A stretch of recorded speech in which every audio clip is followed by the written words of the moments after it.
आइए नजर डालते हैं सुबह की मुख्य खबरों पर। गोरखपुर से वीडियो कॉन्फ्रेंसिंग के जरिए मुख्यमंत्री योगी आदित्यनाथ ने आज एक उच्च स्तरीय समीक्षा बैठक में होमगार्ड्स भर्ती परीक्षा, स्मार्ट मीटर व्यवस्था और प्रदेश की कानून व्यवस्था पर विस्तृत चर्चा की। उन्होंने स्पष्ट निर्देश दिए कि 25, 26 और 27 अप्रैल को प्रस्तावित होमगार्ड्स भर्ती परीक्षा की तैयारियों में किसी भी प्रकार की लापरवाही बर्दाश्त नहीं की जाएगी और परीक्षा की शुचिता व गोपनीयता से कोई समझौता नहीं होगा। मुख्यमंत्री ने कहा कि गड़बड़ी करने वालों के खिलाफ कठोरतम कार्रवाई सुनिश्चित की जाए। प्रदेश के 74 जिलों में 41,424 पदों के लिए यह परीक्षा 2 पालियों में आयोजित की जाएगी, जिसे देखते हुए सभी परीक्षा केंद्रों पर भीषण गर्मी के मद्देनजर पेयजल और मेडिकल सुविधाएं अनिवार्य रूप से उपलब्ध कराने के निर्देश दिए गए। साथ ही सुचारू यातायात व्यवस्था बनाए रखने पर भी जोर दिया गया। बैठक में पेट्रोलियम उत्पादों की आपूर्ति को पूरी तरह सामान्य बताया गया, जबकि नेपाल सीमा से सटे जिलों में कालाबाजारी और जमाखोरी पर सख्त निगरानी रखने के आदेश दिए गए। वहीं स्मार्ट मीटर व्यवस्था को लेकर बनी विशेषज्ञ समिति की रिपोर्ट जल्द आने की उम्मीद जताते हुए मुख्यमंत्री ने सभी जिलों में फीडर वॉर शिविर लगाकर उपभोक्ताओं की शिकायतों का त्वरित समाधान सुनिश्चित करने के निर्देश भी दिए।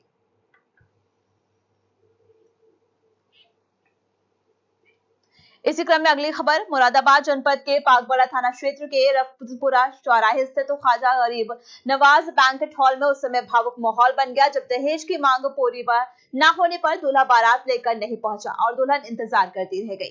जानकारी के मुताबिक उल्फशा नाम की युवती की शादी बियामीन नाम के युवक से तय हुई थी और 22 अप्रैल को निकाह होना था, लेकिन लड़की पक्ष का आरोप है कि लड़के वाले लंबे समय से दहेज में नकद रकम की मांग कर रहे थे। वहीं परिवार ने बताया कि सगाई और शादी की तैयारियों में करीब 15 लाख रुपए खर्च किए जा चुके थे और वहीं 20 अप्रैल को दोनों पक्षों के बीच विवाद के बाद चौकी में पंचायत भी हुई थी, जिसमें 10 लाख रुपए में समझौते की बात सामने आई थी। आरोप है कि लड़के पक्ष ने शर्त रखी थी कि ये तो रकम दी जाए या फिर बारात लेकर आएंगे, लेकिन तय तारीख पर बारात नहीं पहुंची।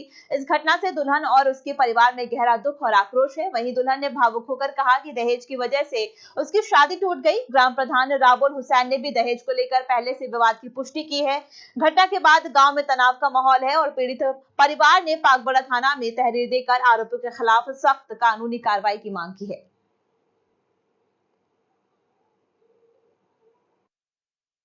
लड़का और लड़के का क्या नाम था? बिन्यामीन। तो क्या कह दिया आपने? तो 15 लाख रुपए मांग रहे हैं। लड़की है 10 में अंगूठी और 3 चैन है लड़कों के टाइम। 3 भाई हैं वो। तो बारात क्यों नहीं आई? अब मांग हमसे पूरी नहीं हुई उसकी, इस बारात नहीं लाए। अब क्या करना है आपको? आपकी लड़की दुल्हन बनी बैठी। अब आपकी लड़की दुल्हन मंडी में बैठी है, अब क्या करना है आपको? क्या करना, उसने बुलाओ है कोई। तो आपने कानूनी कोई कार्रवाई करी नहीं उनके खिलाफ? अभी कुछ भी ना कीजिए। क्या नाम है तुम्हारा? गुलाब साहब। गुलाब शाह, आज आपकी बारात आनी थी, क्यों नहीं आई? लड़के वाले डिमांड कर रहे थे। बहुत तेज बोलो। डिमांड कर रहे थे लड़के वाले 15 लाख। अच्छा, फिर? वही 10 बहनों के लिए अंगूठी, 3 भाइयों के लिए चैन सोने की। हमसे डिमांड पूरी नहीं हुई, बारात नहीं हुई। अच्छा, कितने की डिमांड कर रहे थे आपसे? 15 लाख की। कितने साल पहले आपका रिश्ता लगा था? 1.5 साल। तो 1.5 साल में क्या क्या बातें हुई आपकी उनसे? बात तो बहुत सारी हो गई।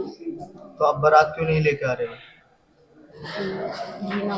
क्या नाम है लड़के का? उनकी डिमांड पूरी नहीं हुई। बिन्यामीन। हाँ? बिन्यामीन। कहाँ के हैं? कोरी के। अच्छा, इसको लेकर कोई फैसला या पंचायत भी हुई थी कोर्ट में? नहीं।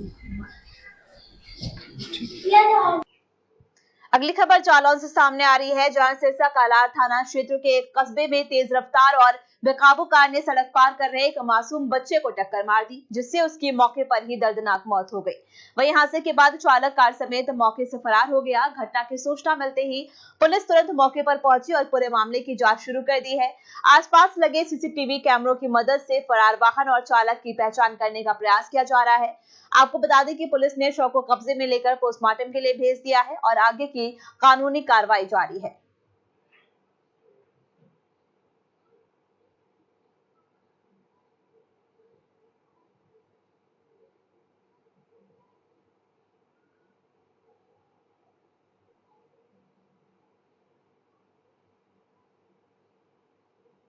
गारीपुर जोलूपुर वाला जो रोड है वो नया रोड बना है। बच्चा जा रहा था दुकान पे सामान लेने, 4 व्हीलर वाले ने सामने से टक्कर मार के निकल गया। क्या उम्र होगी बच्चे की? कौन था? बच्चे की उम्र 5 साल है, मेरा बच्चा है।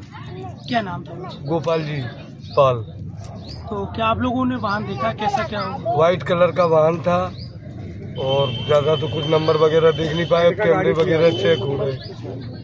वगैरह चेक हो रहे, उससे नंबर निकाला जाए। तो आप लोग लेके आए, फिर क्या हुआ इसके बाद? वो तो ऑन स्पॉट डेथ हो गया था, लेकिन हम लोग फिर भी यहाँ मेडिकल कॉलेज लेके आए। यहाँ दिखाया डॉक्टर को, तो मृत घोषित। वाहन अभी तक का कोई पकड़ा नहीं पकड़ा गया था। शाहजहांपुर से खबर सामने आ रही है, जहां एंटी करप्शन टीम ने बड़ी कार्रवाई करते हुए क्षेत्रीय विपणन अधिकारी मुनेंद्र नाथ पटेल को रिश्वत लेते हुए रंगे हाथों गिरफ्तार कर लिया। मामला तिलहर थाना क्षेत्र का है, जहां आरोपी अधिकारी एक किसान से गेहूं की सरकारी खरीद के नाम पर 9,000 रुपए की रिश्वत मांग रहा था। पीड़ित किसान ने इसकी शिकायत बरेली स्थित एंटी करप्शन टीम से की, जिसके बाद टीम ने सुनियोजित तरीके से जाल बिछाया और जैसे अधिकारी ने रिश्वत की रकम ली, उसे मौके पर ही पकड़ लिया गया। गिरफ्तारी के बाद आरोपी को तिलहर थाने लाया गया है, जहां उसके खिलाफ भ्रष्टाचार निवारण अधिनियम के तहत मुकदमा दर्ज करने की प्रक्रिया चल रही है। इस कार्रवाई के बाद मार्केटिंग विभाग में हड़कंप मच गया है और सरकारी खरीद प्रक्रिया की पारदर्शिता पर भी सवाल खड़े हो रहे हैं।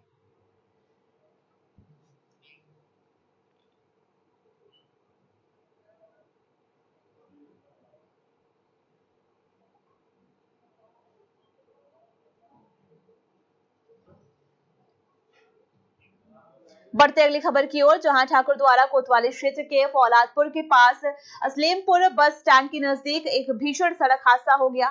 डंपर और टेम्पो की जोरदार टक्कर में 2 महिलाओं की दर्दनाक मौत हो गई, जबकि आधा दर्जन से ज्यादा लोग घायल बताए जा रहे हैं, जिनमें कुछ की हालत गंभीर है। वहीं टक्कर इतनी जबरदस्त थी कि टेम्पो के परखच्चे उड़ गए और हादसे के बाद मौके पर अफरा तफरी मच गई और स्थानीय लोगों की मदद से घायलों को तुरंत अस्पताल पहुंचाया गया। सूचना मिलते ही पुलिस मौके पर पहुंची और राहत व बचाव कार्य शुरू करते हुए पूरे मामले की जांच में जुट गई है।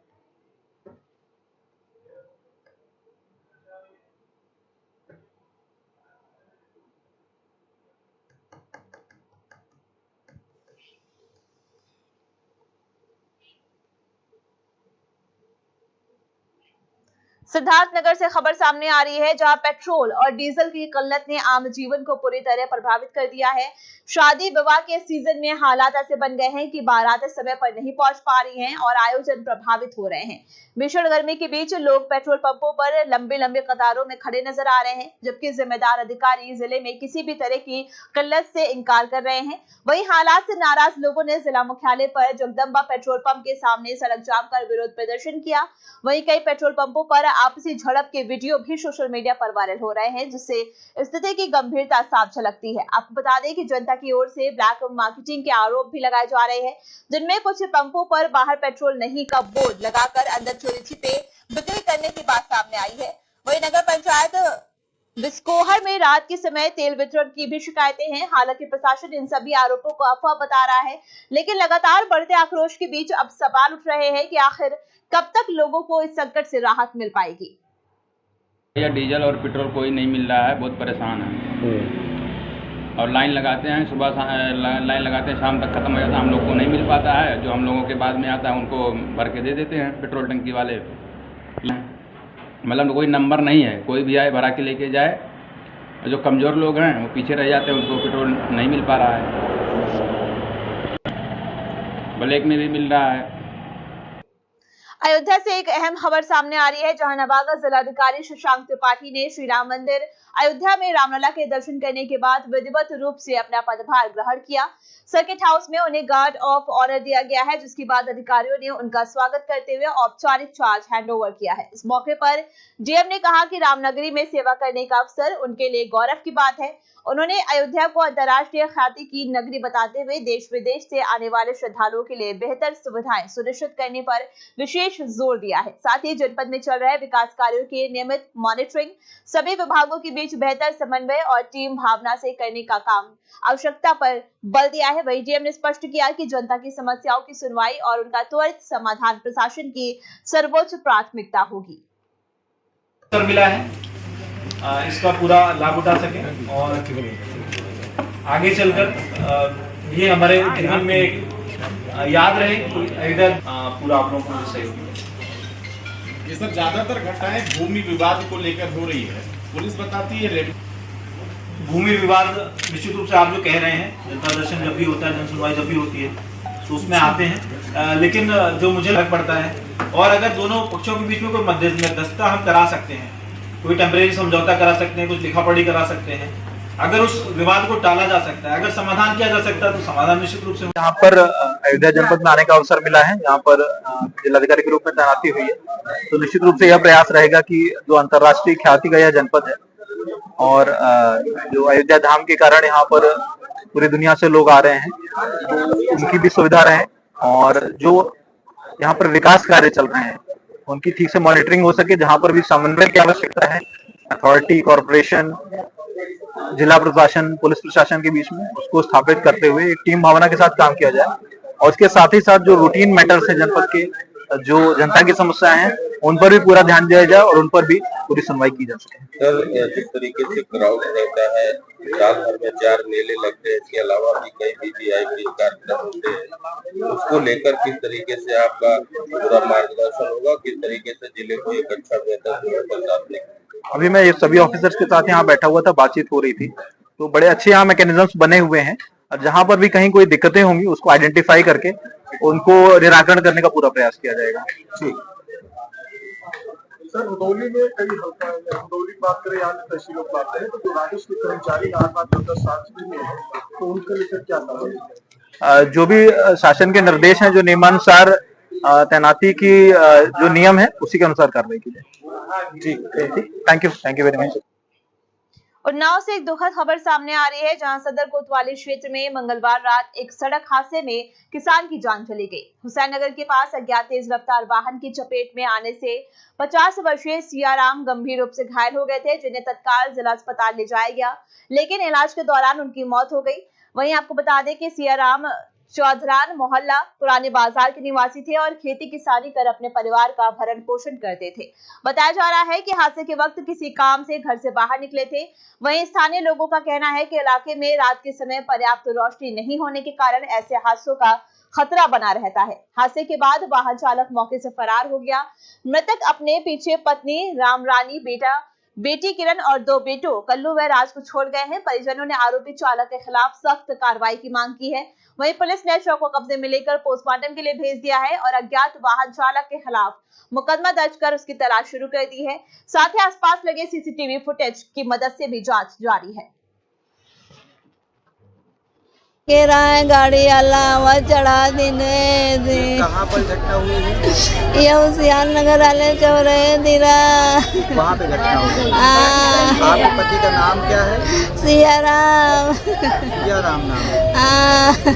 वहाँ किस चीज की दुकान है आपकी? महंगी राय, चाय राय दुकान की। कोल्ड ड्रिंक राय। कितने बच्चे हैं आपके? 3 बच्चे हैं। कितने बेटी कितने लगे? 1 बेटी है, 2 बेटा।